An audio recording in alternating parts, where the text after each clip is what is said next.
Hello friends, welcome to my channel. ನಾನು ನಿಮ್ಮ ಪ್ರೀತಿಯ ಕಾವ್ಯ ಮಧ್ಯೆ. ಎಲ್ಲರೂ ಹೇಗಿದ್ದೀರಾ? ಐ ಹೋಪ್ ಎಲ್ಲರೂ ಚೆನ್ನಾಗಿದ್ದೀರಾ ಅಂತ ಅನ್ಕೊಂತೀನಿ. ನಾನು ಕೂಡ ಚೆನ್ನಾಗಿದ್ದೀನಿ.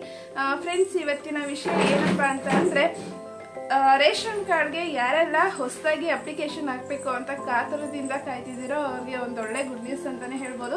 ಯಾವಾಗಿಂದ ರೇಷನ್ ಕಾರ್ಡ್ ಅಪ್ಲೈ ಮಾಡ್ಬೋದು, ಹಾಗೆ ಅದಕ್ಕೆ ಏನೆಲ್ಲ ಡಾಕ್ಯುಮೆಂಟ್ಸ್ ಬೇಕು ಅಂತ ಈ ವಿಡಿಯೋದಲ್ಲಿ ತಿಳ್ಕೊಳ್ಳೋಣ. ಅದಕ್ಕಿಂತ ಮುಂಚೆ ನೀವಿನ್ನೂ ನನ್ನ ಚಾನಲ್ನ ಸಬ್ಸ್ಕ್ರೈಬ್ ಮಾಡಿದ್ರೆ ಪ್ಲೀಸ್ ಚಾನಲ್ನ ಸಬ್ಸ್ಕ್ರೈಬ್ ಮಾಡಿ, ಹಾಗೆ ವಿಡಿಯೋಗೆ ಒಂದು ಲೈಕ್ ಮಾಡಿ, ನಿಮ್ಮ ಫ್ರೆಂಡ್ಸ್ ಆ್ಯಂಡ್ ಫ್ಯಾಮಿಲಿಗೆ ಶೇರ್ ಮಾಡಿ.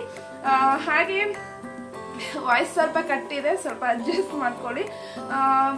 ಇವಾಗ ಏನಂದ್ರೆ, ನಿಮಗೆ APL ಅಥವಾ BPL ರೇಷನ್ ಕಾರ್ಡ್ ಬೇಕು ಅಲ್ವಾ? ಯಾಕಂದ್ರೆ ಸರ್ಕಾರದ ಅನೇಕ ಯೋಜನೆಗಳಿಗೆ, ಗ್ಯಾರಂಟಿ ಯೋಜನೆ ಆಗಿರ್ಬೋದು, ಮುಂತಾದವ ಯೋಜನೆಗಳಿಗೆ ರೇಷನ್ ಕಾರ್ಡ್ ತುಂಬಾನೇ ಅಗತ್ಯ ಅಂತಾನೆ ಹೇಳ್ಬೋದು. ಹಾಗಿದ್ರೆ ರಾಜ್ಯ ಸರ್ಕಾರ ಜನತೆಗೆ ಗುಡ್ ನ್ಯೂಸ್ ಅನ್ನ ಕೊಟ್ಟಿದ್ದಾರೆ. ಇನ್ನು ಸದ್ಯದಲ್ಲಿ ರೇಷನ್ ಕಾರ್ಡ್ ವಿತರಣೆ ಮಾಡುವುದಾಗಿ ಮಾಹಿತಿ ನೀಡಿದೆ. ಇದರ ಜೊತೆಗೆ ಹೊಸ ರೇಷನ್ ಕಾರ್ಡ್ಗೆ ಅಪ್ಲಿಕೇಶನ್ ಕೂಡ ಹಾಕಬಹುದು ಎನ್ನುವ ಖುಷಿಯ ವಿಚಾರವನ್ನು ನಮ್ಮ ಮುಂದೆ ತಂದಿದ್ದಾರೆ. ಅಂದ್ರೆ ಸರ್ಕಾರದವರು ಆದೇಶವನ್ನು ಹೊರಡಿಸಿದ್ದಾರೆ. ನಾನು ಅನೇಕ ವಿಡಿಯೋಗಳಲ್ಲಿ ತಿಳಿಸಿದ್ದೀನಿ, ಹೊಸ ರೇಷನ್ ಕಾರ್ಡ್ ನೀವು ಅಪ್ಲೈ ಮಾಡಿ, ಆಲ್ರೆಡಿ ಅಪ್ಲೈ ಮಾಡಿ ಇನ್ನೂ ಬಂದಿಲ್ಲ ಅಂಥವ್ರಿಗೂ ಕೂಡ ರೇಷನ್ ಕಾರ್ಡ್ ಕೊಡ್ತಾರೆ ಅಂತಾನೆ ಹೇಳ್ಬೋದು. ಹಾಗಿದ್ರೆ ಸರ್ಕಾರದಿಂದ ನೀಡಲ್ಪಡುವ ಉಚಿತ ಪಡಿತರ ವಸ್ತುಗಳನ್ನ ಪಡೆಯುವುದರಿಂದ ಹಿಡಿದು ಉಚಿತ ವೈದ್ಯಕೀಯ ಸೇವೆ, ಉಚಿತ ಗ್ಯಾರಂಟಿ ಯೋಜನೆಗಳು ಮೊದಲಾದವುಗಳ ಪ್ರಯೋಜನವನ್ನ ಪಡೆದುಕೊಳ್ಳಲು ಜನರಿಗೆ ಮುಖ್ಯವಾಗಿ ಬೇಕಾಗಿರೋದೇ ರೇಷನ್ ಕಾರ್ಡು. ಇತ್ತೀಚಿನ ದಿನಗಳಲ್ಲಿ ಪಡಿತರ ಚೀಟಿ ಎನ್ನುವುದು ಸಾಕಷ್ಟು ಮಹತ್ವವನ್ನು ಪಡೆದುಕೊಂಡಿದೆ. ಮೀನ್ಸ್ ಗೊತ್ತಲ್ವಾ ಅದಕ್ಕೆ ಏನ್ ಮಹತ್ವ ಇದೆ? ಪಡಿತರ ಚೀಟಿ ಮೀನ್ಸ್ ರೇಷನ್ ಕಾರ್ಡ್ಗೆ ಏನ್ ಮಹತ್ವ ಇದೆ ಅಂತ ಎಲ್ರಿಗೂ ಗೊತ್ತೇ ಇದೆ. ಇದಕ್ಕೆ ಮುಖ್ಯ ಕಾರಣ ಅಂದ್ರೆ, ಸರ್ಕಾರದ ಪ್ರತಿಯೊಂದು ಯೋಜನೆಗೂ ಕೂಡ ಆಧಾರ್ ಕಾರ್ಡ್ ಸಲ್ಲಿಸುವುದು ಎಷ್ಟು ಮುಖ್ಯವೋ ಅಷ್ಟೇ ಮುಖ್ಯ ರೇಷನ್ ಕಾರ್ಡ್ ಅನ್ನ ಹೊಂದಿರೋದು. ಇವಾಗ ಸರ್ಕಾರದಿಂದ ಏನೆಲ್ಲ ಯೋಜನೆಗಳು ಕೊಡ್ತಾ ಇದ್ದಾರೋ ಅಂತದಕ್ಕೆ ಬಂದ್ಬಿಟ್ಟು ನಮ್ಗೆ ಆಧಾರ್ ಕಾರ್ಡ್ ಆಗಿರ್ಬೋದು, ರೇಷನ್ ಕಾರ್ಡ್ ಆಗಿರ್ಬೋದು, ತುಂಬಾನೇ ಪ್ರಾಮುಖ್ಯತೆ ಇದೆ ಅವೆರಡಕ್ಕೂ ಅಂತಾನೆ ಹೇಳ್ಬೋದು. ಹಾಗಿದ್ರೆ BPL ರೇಷನ್ ಕಾರ್ಡ್ ಹೊಂದಿರುವವರಿಗೆ ಹೆಚ್ಚಿನ ಪ್ರಯೋಜನ ಸಿಗುತ್ತೆ.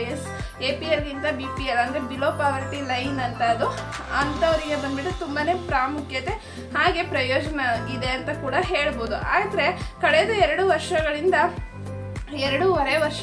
57,000 ರೇಷನ್ ಕಾರ್ಡ್ ಅರ್ಜಿಗಳನ್ನು ಪರಿಶೀಲಿಸಿ ಫಲಾನುಭವಿಗಳಿಗೆ ವಿಲೇವಾರಿ ಮಾಡಲಾಗಿದೆ. ಮೀನ್ಸ್ 2.5 ವರ್ಷಗಳಿಂದ 57,000 ರೇಷನ್ ಕಾರ್ಡ್ನ ಕೊಟ್ಟಿದ್ದಾರೆ ಜನಗಳಿಗೆ. ಹೊರತು 2.95 ಲಕ್ಷ ರೇಷನ್ ಕಾರ್ಡ್ ಅರ್ಜಿಗಳಲ್ಲಿ ಇಂದಿಗೂ ಲಕ್ಷಾಂತರ ಅರ್ಜಿಗಳು ನೆನೆಗುದಿಗೆ ಬಿದ್ದಿವೆ. ಮೀನ್ಸ್ 2.95 ಲಕ್ಷ ರೇಷನ್ ಕಾರ್ಡ್ಗಳು ಇನ್ನೂ ಸರ್ಕಾರದಲ್ಲೇ ಉಳಿದುಕೊಂಡಿದೆ. ಈ ರೀತಿ ರೇಷನ್ ಕಾರ್ಡ್ ಹೊಂದಿಲ್ಲದೆ ಇರುವ ಕುಟುಂಬ ರಾಜ್ಯ ಸರ್ಕಾರ ಹಾಗೂ ಕೇಂದ್ರ ಸರ್ಕಾರದ ಯೋಜನೆಗಳಿಂದಾಗಿ ನೇರವಾಗಿ ಪ್ರಯೋಜನವನ್ನ ಪಡೆದುಕೊಳ್ಳಲು ಸಾಧ್ಯವಾಗದೆ ಚಿಂತಿತರಾಗಿದ್ದಾರೆ. ಇದನ್ನು ಪರಿಗಣಿಸಿರುವ ರಾಜ್ಯ ಸರ್ಕಾರ ಇದೇ ಮಾರ್ಚ್ 31ನೇ ತಾರೀಕಿನ ಒಳಗೆ ಅರ್ಜಿಗಳನ್ನು ಪರಿಶೀಲಿಸಿ ಏಪ್ರಿಲ್ 1ರಿಂದ BPL ಮತ್ತೆ APL ಕಾರ್ಡ್ ವಿತರಣೆ ಮಾಡಲು ಆರಂಭಿಸಲಾಗುವುದು. ಆಲ್ರೆಡಿ ಆದೇಶ ಕೊಟ್ಟಿದ್ದಾರೆ ಸರ್ಕಾರದವರು. ಮಾರ್ಚ್ 31ನೇ ತಾರೀಕು ಒಳಗಡೆ ರೇಷನ್ ಕಾರ್ಡ್ನೆಲ್ಲ ಚೆಕ್ ಮಾಡಿಬಿಟ್ಟು ಏಪ್ರಿಲ್ 1ನೇ ಜನಗಳಿಗೆ ಕೊಡಬೇಕು. ಅಂದ್ರೆ ಆಲ್ರೆಡಿ ಅರ್ಜಿ ಹಾಕಿರ್ತಾರಲ್ಲ ಅಂಥವ್ರಿಗೆ ಕೊಡಬೇಕು ಅಂತ ಹೇಳ್ತಾ ಇದ್ದಾರೆ. ಹಾಗಿದ್ರೆ ಹೊಸ ಕಾರ್ಡ್ಗೆ ಅರ್ಜಿಯನ್ನ ಯಾವಾಗಿಂದ ಹಾಕ್ಬೋದು, ಇದನ್ನು ಕೂಡ ಈ ವಿಡಿಯೋದಲ್ಲಿ ತಿಳ್ಕೊಳ್ಳೋಣ.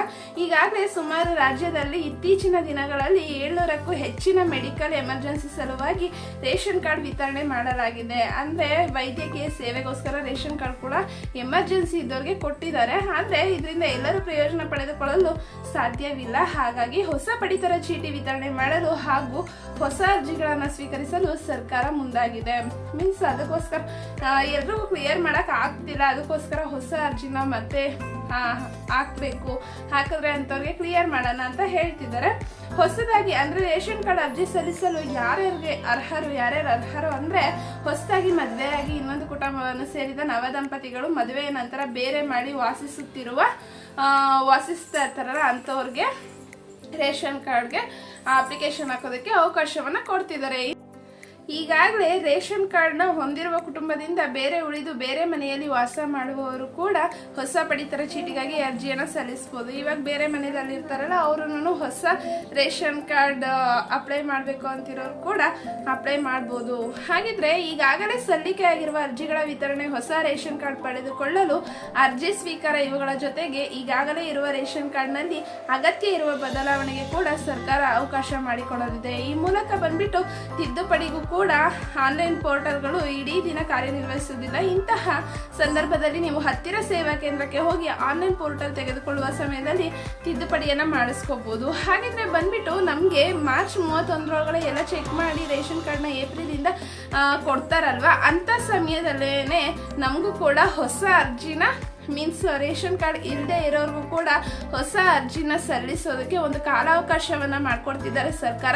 ಯಾವಾಗಿಂದ ಅಂದರೆ ಏಪ್ರಿಲ್ 1ರಿಂದ ನೀವು ಅರ್ಜಿಯನ್ನು ಸಲ್ಲಿಸ್ಬೋದು. ಮೀನ್ಸ್ ಹೊಸ ರೇಷನ್ ಕಾರ್ಡ್ ಬೇಕು ಅನ್ನೋರು ಹೋಗಿ ಸೈಬರಲ್ಲಾದರೂ ಆಗಿರ್ಬೋದು, ಹಾಗೆ ಬೆಂಗಳೂರು 1ಅಲ್ಲಾದರೂ ಆಗಿರ್ಬೋದು, ಕೇಂದ್ರಗಳಲ್ಲಿ ಹೋಗಿ ನೀವು ಅರ್ಜಿಗಳನ್ನು ಸಲ್ಲಿಸ್ಬೋದು. ದಿನಾಂಕ ಬಂದ್ಬಿಟ್ಟು ಏಪ್ರಿಲ್ 1ರಿಂದ ನೀವು ಹೊಸ ರೇಷನ್ ಕಾರ್ಡ್ಗೆ ಅರ್ಜಿಯನ್ನು ಸಲ್ಲಿಸಬಹುದು ಅಂತ ಸರ್ಕಾರ ಆದೇಶವನ್ನ ನೀಡಿದ್ದಾರೆ.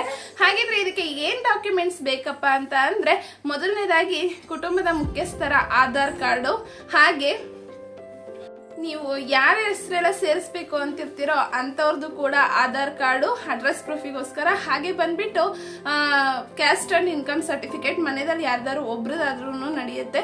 ಇವೆರಡು ಇದ್ರೆ ನಿಮಗೆ ರೇಷನ್ ಕಾರ್ಡ್ಗೆ ಅಪ್ಲೈ ಮಾಡೋದಕ್ಕೆ ಆಗುತ್ತೆ. ನೋಡಿದ್ರಲ್ಲ ಫ್ರೆಂಡ್ಸ್, ನಿಮಗೆ ಖುಷಿ ವಿಚಾರ ಸಿಕ್ಕಿದೆ. ನೀವು ಕೂಡ ಕಾತರದಿಂದ ಕಾಯ್ತಾ ಇರುವಂತಹ ದಿನ ಬಂದೇ ಬಿಡ್ತು. ನೀವು ಕೂಡ ಯಾರೆಲ್ಲ ರೇಷನ್ ಕಾರ್ಡ್ ಹೊಂದಿರುವ, ನೀವು ಸರ್ಕಾರದ ಗ್ಯಾರಂಟಿ ಯೋಜನೆಗಳು ಆಗಿದ್ರೆ ಸರ್ಕಾರದಿಂದ ಸಿಗುವಂತಹ ಸೌಲಭ್ಯಗಳನ್ನ ನೀವು ಬಳಸ್ಕೋಬೇಕು, ಅದ್ರ ಪ್ರಯೋಜನ ನಮಗೂ ಸಿಗ್ಬೇಕು ಅಂತ ಇದ್ರೆ ನೀವು ಏಪ್ರಿಲ್ 1ರಿಂದ ಸೈಬರ್ ಪಾಯಿಂಟ್ಗಳಲ್ಲಾದ್ರೂ ಆಗಿರ್ಬೋದು, ಕೇಂದ್ರಗಳಲ್ಲಾದ್ರೂ ಆಗಿರ್ಬೋದು, ಆಮೇಲೆ ಕರ್ನಾಟಕ 1, ಬೆಂಗಳೂರು 1 ಈ ಥರ ಎಲ್ಲ ಇರುತ್ತಲ್ಲ, ಇಲ್ಲಿ ಹೋಗಿ ರೇಷನ್ ಕಾರ್ಡ್ಗೆ ಅಪ್ಲೈ ಕೂಡ ಮಾಡ್ಬೋದು. ಹಾಗಿದ್ರೆ ಮಾರ್ಚ್ ಅಂದರೆ ಮುಂಚೆನೇ ಹಾಕಿರ್ತಾರಲ್ಲ ರೇಷನ್ ಕಾರ್ಡ್ ಅಪ್ಲಿಕೇಶನ್, ಅವ್ರಿಗೆ ಏಪ್ರಿಲ್ 1ರಿಂದ ನಿಮ್ಗೆ ರೇಷನ್ ಕಾರ್ಡ್ ಸಿಗುತ್ತೆ ಅಂತಲೇ ಹೇಳ್ಬೋದು. ಹಾಗಿದ್ರೆ ಫ್ರೆಂಡ್ಸ್, ಈ ಮಾಹಿತಿ ನಿಮಗೆ ಇಷ್ಟ ಆಗಿದೆ ಅಂತ ಅನ್ಕೊಂತೀನಿ. ಇಷ್ಟ ಆಗಿದ್ರೆ ಪ್ಲೀಸ್ ವಿಡಿಯೋಗೆ ಒಂದು ಲೈಕ್ ಮಾಡಿ, ಶೇರ್ ಮಾಡಿ, ಹಾಗೆ ಕಮೆಂಟ್ ಮಾಡಿ. ಮತ್ತಷ್ಟು ವಿಡಿಯೋಸ್ಗಾಗಿ ನನ್ನ ಚಾನಲ್ನ ಸಬ್ಸ್ಕ್ರೈಬ್ ಮಾಡ್ಕೊಳ್ಳಿ. ಮತ್ತೆ ಸಿಗ್ತೀನಿ ಮುಂದಿನ ವಿಡಿಯೋದಲ್ಲಿ. ಅಲ್ಲಿವರೆಗೂ ನೋಡ್ತಾ ಇರಿ ನನ್ನ ಚಾನಲ್ನ. Thanks for watching. Bye bye.